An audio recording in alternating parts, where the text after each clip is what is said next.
உங்கள் ராதிகா சித்தி. இன்றைக்கி என்ன பார்க்க போகிறோன்னா மட்டன் குழம்பு. அதுக்கு தேவையான பொருட்கள்: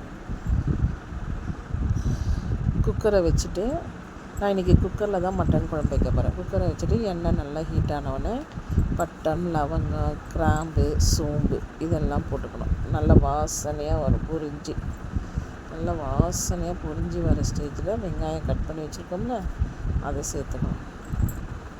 அது நல்லா வதக்கணும். நல்லா வதங்கி வர ஸ்டேஜில் அரை ஸ்பூன் இஞ்சி பூண்டு, நான் வீட்டில் அரைச்சி வச்சுருக்கேன் இஞ்சி பூண்டு, அதை நான் யூஸ் பண்ணிக்கிறேன். நல்லா அது பச்சை வாசனை போகிற வரைக்கும் நல்லா வதக்கிக்கணும். வதங்கினோடனே கட் பண்ணி வச்சுருக்கோம்ல தக்காளி, அதை இந்த ஸ்டேஜில் சேர்த்துக்கணும்.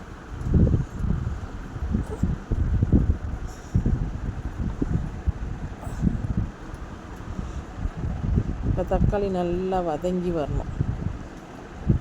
பச்சை மிளகா 2 ஆட் பண்ணிக்கிறேன் காரத்துக்கு. உங்களுக்கு வேணுன்னா நீங்கள் சேர்த்துக்கோங்க, இல்லைன்னா வேண்டாம்னா விட்டுடுங்க. 2 பச்சை மிளகா. அப்புறம் உருளைக்கிழங்கு இதில் கறி குழம்புல மட்டன் குழம்புல போட்டிங்கன்னா சூப்பராக இருக்கும். கட் பண்ணி பொடிசாக நறுக்கி தோல் சீவி போட்டிருக்கேன் உருளைக்கிழங்கு. அதையும் நல்லா சேர்த்து வதக்கிடணும். வதங்கிட்டு கொஞ்சம் மஞ்சத்தூள்,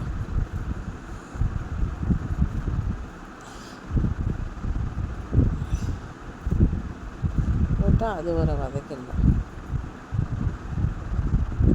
மட்டன் நான் 4 கிலோ வாங்கி கழுவி க்ளீன் பண்ணி வச்சுருக்கேன். அதையும் இந்த ஸ்டேஜில் இப்போ சேர்த்துக்கிறேன். சேர்த்து நல்லா வதக்கணும். தேவையான அளவு உப்பு கொஞ்சம் போட்டுக்கிட்டு நல்லா வதக்கணும். அந்த உப்பும் அந்த மஞ்சத்தூள் எல்லாம் அதில் இறங்கணும் மட்டனில். மிளகாத்தூள் வீட்டில் அரைச்ச மிளகாத்தூள், அது ஒரு 1.25 ஸ்பூனு போதும். அவ்வளோ போதும். மட்டன் குழம்பு போதும். ஒரு 1/4 ஸ்பூன் வெறும் மிளகாத்தூள். இதெல்லாம் சேர்ந்து நல்லா வதக்கணும். கிரேவி பதத்துக்கு வரணும். நல்லா வரணும். அப்புறம் நான் வீட்டில் அரைச்சி வச்சுருக்கேன் கரம் மசாலா. கடையில் வாங்கலை, வீட்லேயே நான் எல்லா மசாலா அதெல்லாம் ஒரு ரெசிப்பியாக எடுத்து நான் போடுறேன். அதை இந்த ஸ்டேஜில் கொஞ்சம் ஆட் பண்ணி அதை நல்லா கலக்கிக்கிறேன்.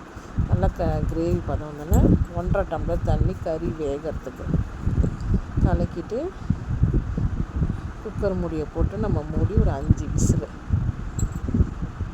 கறி நல்லா வேகணும் இல்லை, அதனால ஒரு 5 விசில்.